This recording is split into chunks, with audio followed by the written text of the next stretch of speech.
हाय दोस्तों, कैसे हैं आप। उम्मीद करता हूँ खैरियत से होंगे और आप सबको जश्न आज़ादी बहुत बहुत मुबारक हो। ये आज का ही दिन था जब हमारा मुल्क पाकिस्तान अंग्रेज़ों के चुंगल से आज़ाद हुआ था और हम बहुत खुशकिस्मत हैं कि हम एक आज़ाद मुल्क में पैदा हुए, जहाँ पे हम अपनी सोच को, अपनी राय का इजहार कर सकते हैं। हम आज़ादी से इधर उधर जा सकते हैं। अपने पड़ोस कश्मीर को ही देख लीजिए। जिन ममालिक में आज़ादी नहीं होती वहाँ पे इंसानों का जीना बहुत मुश्किल होता है। इसलिए हम बहुत खुशकिस्मत हैं कि हम एक आज़ाद मुल्क में पैदा हुए, जहाँ पे हम अपनी सोचों का इजहार कर सकते हैं, जहाँ पे हम आज़ादी से आ जा सकते हैं।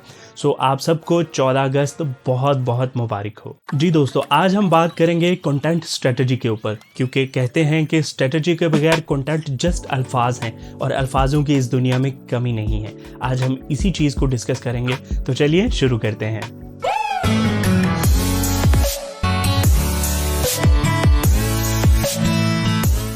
जी दोस्तों, आज हम बात करेंगे कंटेंट स्ट्रेटजी के ऊपर कि हम किस तरह से अपने कंटेंट को ज़्यादा से ज़्यादा मजबूत और स्ट्रॉन्ग बना सकते हैं अपने वीडियोस के लिए।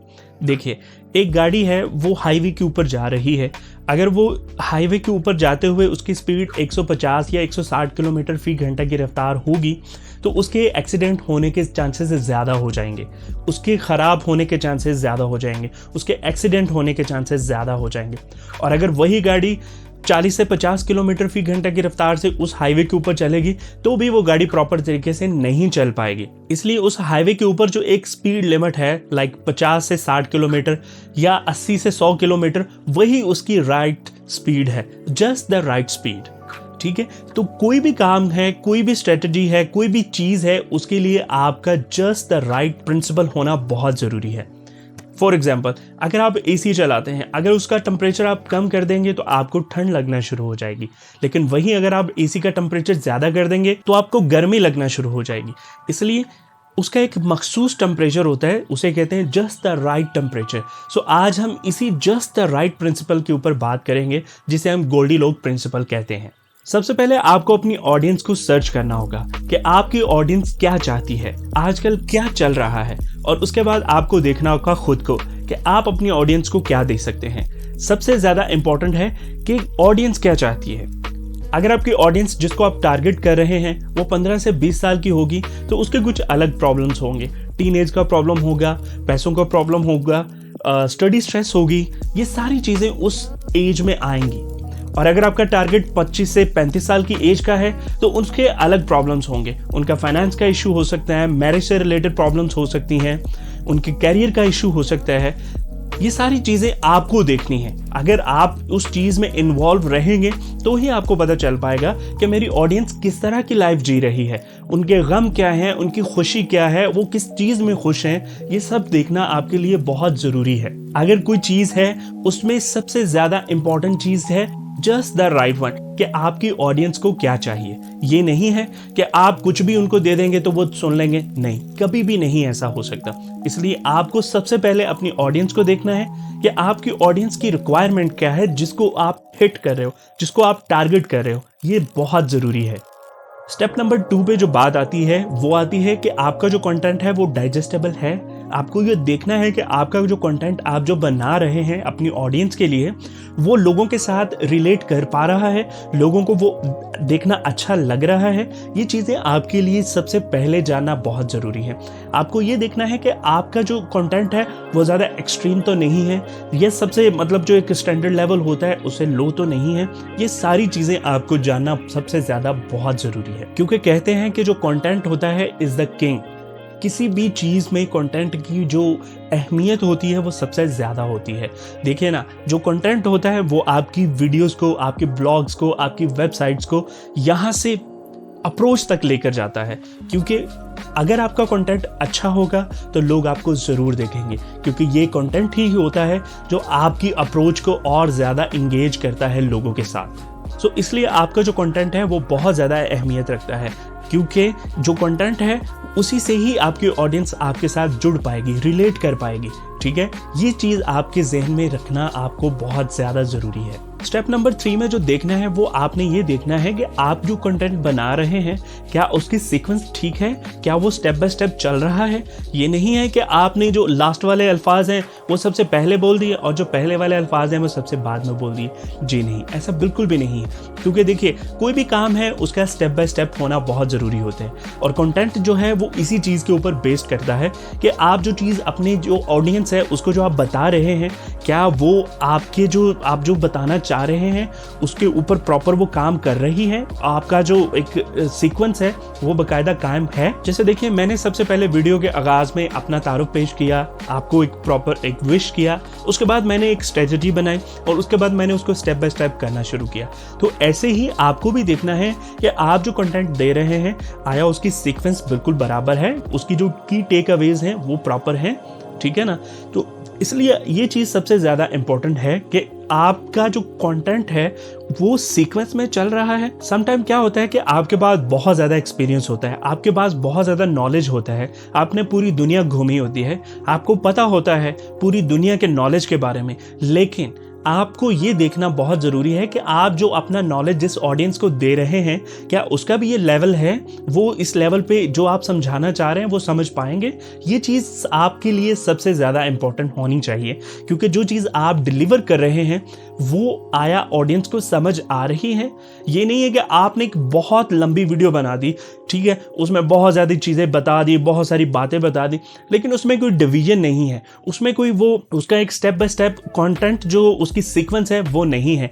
तो क्या होगा ऑडियंस के लिए, ऑडियंस को सब कुछ मिलेगा तो ज़रूर, लेकिन शायद उनके काम का नहीं होगा, क्योंकि वो उनके लोड हो जाएगा, उनके ऊपर उसका दबाव ज़्यादा हो जाएगा, जिसके लिए वो नहीं समझ पाएंगे। और इसके साथ साथ आपको ये देखना है कि आप जो कंटेंट दे रहे हैं कि वो इंपॉर्टेंट टू नो है या नाइस टू नो है। अगर तो वो नाइस टू नो है तो इसका मतलब यह है कि आपकी ऑडियंस दोबारा आपके साथ नहीं जुड़ पाएगी, इंटरेक्ट नहीं कर पाएगी, क्योंकि आप जो उनको बता रहे हैं वो उनकी समझ में ही नहीं आ रहा, वो उनको उस तरह से रिलेट नहीं कर पा रहा। और अगर जो होगा वो इम्पॉर्टेंट टू नो होगा तो आपकी ऑडियंस जो आपसे सीखेगी वो यकीनन दोबारा भी आपकी वीडियोस को देखेगी, इसलिए कि उनके जहन में ये बात होगी कि ये बंदा, मुझे लास्ट टाइम मैंने इसकी वीडियो देखी थी तो इसने मुझे बहुत अच्छा कंटेंट दिया था, इसने मुझे बहुत अच्छी इन्फॉर्मेशन दी थी, सो यकीनन अब की जो इसकी वीडियो होगी इसमें भी बहुत अच्छी इन्फॉर्मेशन होगी। सो ये चीज़ आपके लिए जानना बहुत ज़रूरी है कि आप जो कंटेंट दे रहे हैं उसमें आया सीक्वेंस है, उसमें डिवीजन है, लोगों की समझ में आ रहा है, ये चीज़ आपके लिए बहुत इंपॉर्टेंट है।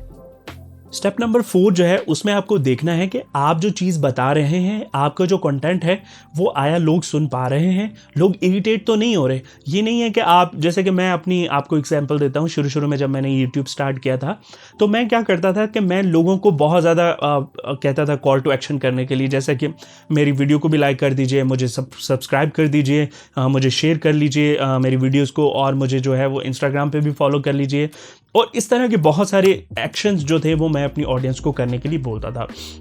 तो ये चीज़ आपको सबसे पहले अपने माइंड में रखनी है कि आप जो लोगों को देना चाह रहे हैं आपका मकसद क्या है उसमें, ठीक है। अगर आप ये सारी चीज़ें बोलेंगे तो लोग इरिटेट होंगे और लोग वो इतनी अटेंशन ज़्यादा नहीं आपके कंटेंट के ऊपर दे पाएंगे। आप जो वीडियोस बना रहे हैं, आप जो ब्लॉग्स बना रहे हैं, आपकी जो वेबसाइट है उसके ऊपर लोग इतनी ज़्यादा इंटरेक्शन नहीं दे पाएंगे। मैंने बहुत बार ये करके देखा है कि मेरी वीडियो भी सब्सक्राइब कर दो, मुझे ये भी कर दो, वो भी कर दो, लेकिन कोई भी ख़ास रिस्पॉन्स नहीं आता। तो इसलिए मैं भी जब अपनी वीडियोज़ बनाता हूँ तो बिल्कुल उसके लास्ट में 1 या 2 ऐसे अल्फाज बोल देता हूँ कि जी मेरी वीडियो को लाइक कर दीजिए, सब्सक्राइब कर दीजिए, जस्ट लाइक दैट। सो इसलिए आपको अपना कंटेंट बनाते वक्त ये सारी चीज़ें जो हैं वो अपनी ऑडियंस को बताने की ज़रूरत नहीं है। अगर आपके कंटेंट में जान होगी, आपका कंटेंट अच्छा होगा तो आपकी ऑडियंस ज़रूर आपके पास आएगी। और तीसरी बात यह है कि जब आप YouTube के ऊपर किसी वीडियो को क्लिक करते हैं तो वो वीडियो ऐसे नहीं है कि वो मतलब दोबारा YouTube उसको जो बंदा क्लिक कर रहा है उसको नहीं दिखाएगा।